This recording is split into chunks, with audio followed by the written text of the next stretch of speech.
My fiancé, 28, and I, 27 Milas, have had some issues recently. To keep it short and sweet, she said something about taking some time to have a little space between us last week. Friday night, I went to my mother's to stay the night, and the following day I had these rather vicious chills, sweats all day, even though I seemed perfectly healthy. I returned to the house to gather some things I hadn't the previous night, toiletries and such. I noticed a newly plugged-in vibrator charger by the bed and saw no toys in sight. She's not the cleanliest, so I'd only assume it'd be on her bedside table. She had supposedly gone to a friend's, daughter's, volleyball game. She's not gay, and it was a female coworker, so I thought very little of it, honestly.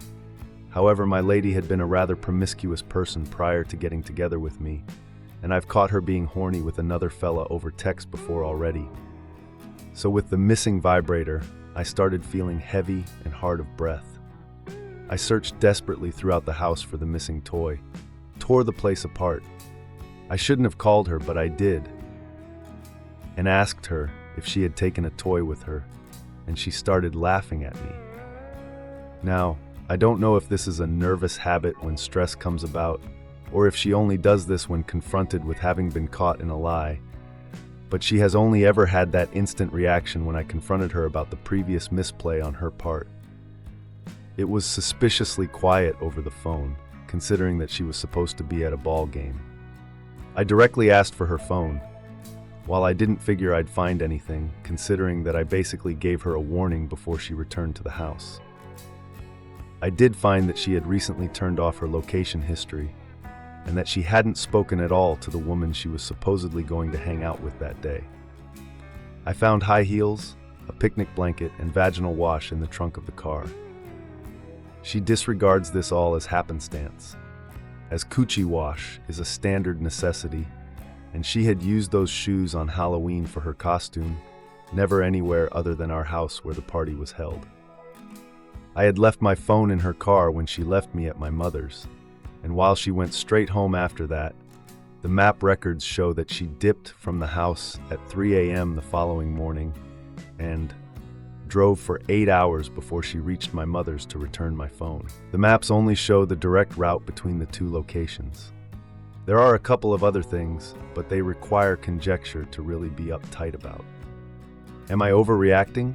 Should I continue to investigate as time goes? Should I feel hurt? I've heard a lot of yucky things come out of her mouth lately, since I make little money and had a masturbation issue a while back. Stuff like, how do you live with yourself? And are you really so stupid? Sorry for long script, I'm torn up, however, and I just needed to vent at the least. Going to someone personally feels wrong without concrete evidence. Edit. I appreciate all the insight. I know this will bum a lot of you out, but I'm going to be grinding out the conclusion with thorough fact-checking and critical thought. I will be staying with this woman because even with distrust, I find love for her in myself. The thirst for knowledge drives me forward now. Seriously, though thank you all, it did help opening my eyes to see what many of you said. I will leave this post open for a few days, and if anything else serious comes to light, I'll update, but for now, goodbye, and thank you all again. Re-edit.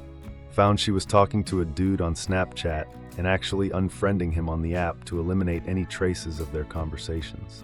Upon finding this out, I got pretty butthurt and went to collect SIM card files to really dive into how shitty she'd been while she was asleep.